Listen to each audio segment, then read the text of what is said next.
This elevator was beyond creepy. Over a dozen people crammed inside. An elderly man noticed the elevator passing floors without stopping, picking up speed instead of slowing down. He frantically hit the emergency stop button. Nothing. Everyone screamed in terror. The next second, the floor of the elevator ripped open and most of them plummeted into the void. A few managed to grab the handrails, but it only bought them a couple more seconds. The elevator smashed through the roof. No one survived. This wasn't the first incident. Earlier, a blind man had tried to go downstairs. The elevator doors suddenly opened and his guide dog started howling like crazy. He ignored it and stepped forward into nothing. In a panic, he grabbed onto his dog, but he was too heavy. They both tumbled down the elevator shaft. A security guard heard the commotion and rushed over. Just as he reached the door, the elevator rose on its own. He was about to radio it in when the doors opened again, revealing nothing but pitch black darkness. He shined his flashlight around and spotted the guide dog already dead. Without warning, the doors slammed shut on his head. His coworker rushed to pull him free, but only managed to tear off his jacket. The doors kept closing in. He thrashed in sheer terror.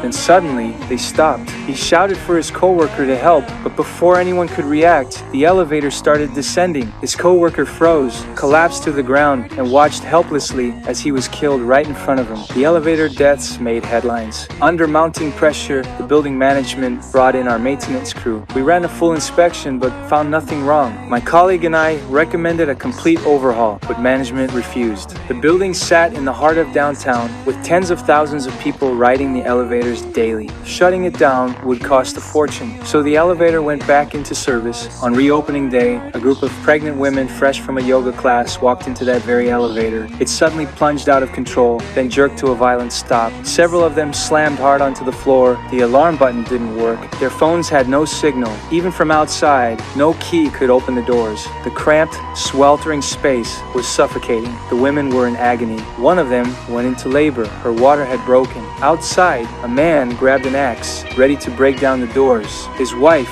was trapped inside. Just then, the doors slid open on their own, and the sound of a crying baby echoed from within. Everyone stood frozen in shock. We were called back afterward, but once again, we couldn't find anything wrong. Management ignored our objections and announced the elevator would remain in operation. Sometime later, two guys on rollerblades showed up in the building's parking garage. One of them couldn't brake in time and crashed into a car. When he looked up, the windshield wipers were standing straight up for no reason. Behind him, the elevator doors opened by themselves. A blinding flash of light shot out and he was sucked inside. Seconds later, the elevator reached the 86th floor. He was hurled out, smashing through the window, tearing through the safety net, and plummeting to the ground.